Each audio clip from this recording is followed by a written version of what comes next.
All right, I'm going to walk through some of the resources for week 4 today. This is the lesson on the challenge mindset. So I'm at the week 4 module here in Canvas. And what's really exciting about this one is it's the first time we're teaching this lesson. It's new to the GS 100. We did use it in the summer of 2023, but this fall 2023 is the first full rollout of this lesson. We requested from the IDS department funding to purchase the challenge cards, and we wanted to get 35 decks for 2 classrooms, and they approved it. So it was like a few $1,000s of support from the IDS department to get these cards so we can use them in our class. And that's a really cool opportunity to provide this activity and know what it means. So we'll walk through that process, what that activity is, and what leads into it as well. So of course you can access the full outline and the slides here in the week 4 teaching notes. I'm going to start here at the assignment navigator.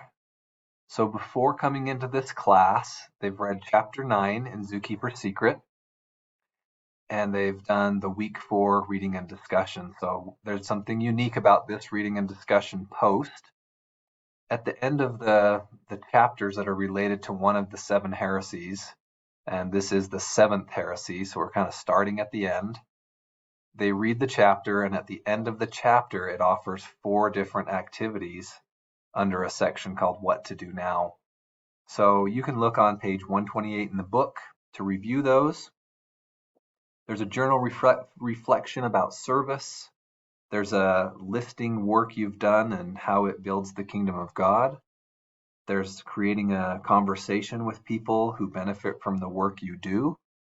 And there's considering devoting a fast to ask the Lord to help you how you can best serve Him professionally. So they're all very service oriented, thinking about how the work you do solves some kind of problem in the world, which relates really well and ties in nicely to the challenge card and challenge mindset of what problems are out there that I can solve, where am I needed in the world out there. So that's the activity they're bringing in. They should have done one of those reflections before class, and you can look at those posts and maybe bring something into the class and share it if you feel like that's appropriate. The other thing they did between this last class and this one is they completed their mind map and submitted that and reflected on that. So maybe there was something that stood out from someone's reflection on their mind map that you want to highlight at the beginning of class as well. That's another thing that builds on the experience of the course also. Jumping into the lesson for today, let me go back to the navigator here. We'll look through some of the slides and the activities that are set up for week 4. After class, they've got a journal for and a reminder to take the type focus assessment, which will actually be the journal for week 5. So that'll be due at the end of week 5. There's also a link here. In the class, we're going to be doing the challenge card sort, which is 32 cards representing 32 challenges. And they sort those into 3 stacks of interested, most interested, and not interested. And we'll talk about that. This digital version is something we just got the subscription to. They can access it and do that experience digitally. There are 26 additional cards represented in the digital experience, and it opens up more skilled trades type cards. So that's there as something students could do after class. We want them to do the physical card sort. But if after class they want to try this digital one, it does provide a little different experience and could bring new ideas to the student. So it's there for them. In the journal where they submit their challenge cards as well, there's a link to that digital experience also. So let's dive into the slides for week 4. The heresy 7, meaning is found at work. I think this is it's a great heresy to start with because it's one that seems partially true. It's one where meaning is found at work, but it's not only found at work, and meaning can be found to a greater or lesser degree at work. So it's an interesting heresy to start out with, and because it matches well the topic of this day, it's a great place for students to start thinking about that heresy. There's some great quotes in the outline. If you look at the outline here, when it goes into the summary of chapter 9, several of the quotes that connect to this idea of being called by a problem. Most successful young people don't look inside and plan their life. They look outside and find a problem which summons their life. So this idea of they're called by a problem, and the self is constructed gradually by that calling. So, and there's several other quotes highlighted here that you could share with your students as you jump into the chapter.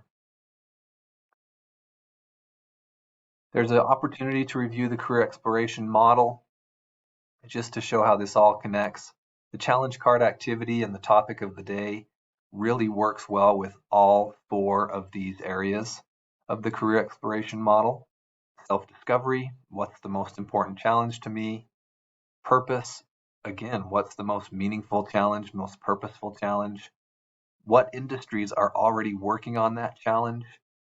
And how will I decide? Getting your top 3 cards helps you narrow down to what challenges you really want to work on. So that's a way to apply this model to today's lesson. There's a lot of ways you can introduce the challenge mindset. There's a TED Talk by J.P. Michael. He's the founder of the challenge cards, and you can show parts of that TED Talk, or you can just share that TED Talk link with your students in an announcement for them to watch before or after class. But any way that you do it, the main idea is here, challenges instead of job titles. So we're not going to emphasize what occupation do you want to do, but what problem do you want to solve? And the underlying message of the challenge mindset is the world needs you. The world needs you out there to solve some problem. Which problem are you passionate about? Which problem do you care most about? And they get to go through and evaluate that through this card sorting. There's some activities here, listing companies, even asking your students, what are some companies out there? What are some brands? And what is it that they are trying to solve? What is their challenge? So you can talk about the 3 here.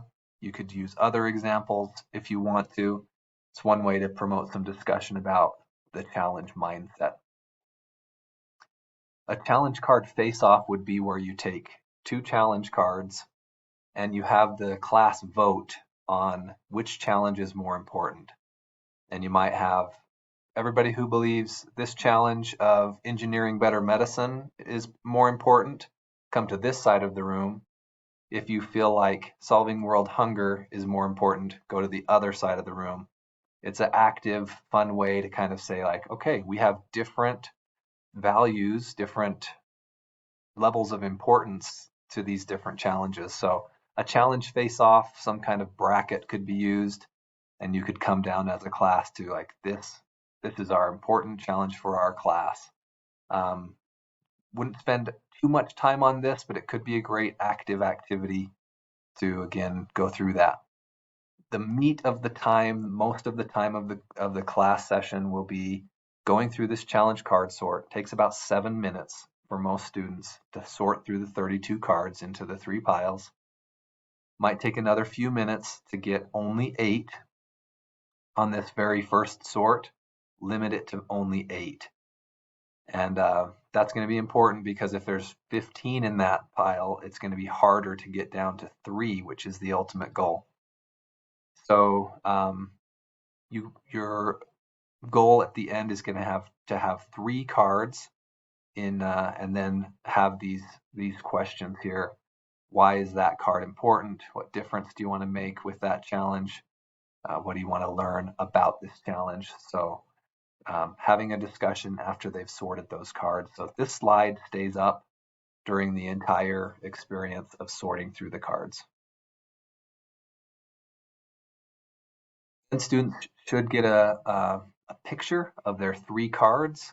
So on this slide, these are actually my cards that I sorted. And so I would recommend that you sort through the cards and come up with your 3 and share pictures of your challenges here on this slide. That's a great way to customize this, and encourage the students, once they have their 3, to take that picture. That's what they're going to be submitting in the journal, so they're going to need that.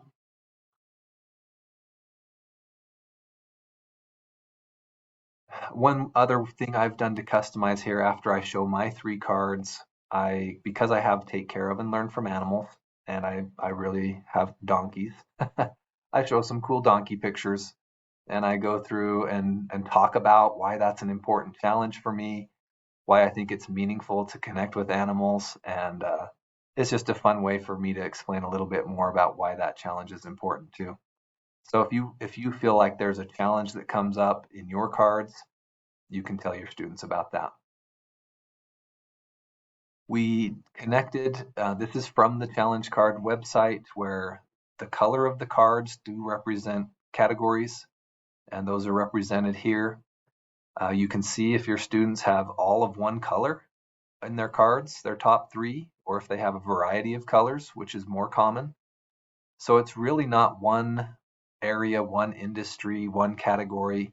People usually have challenges across a variety of things that they're interested in.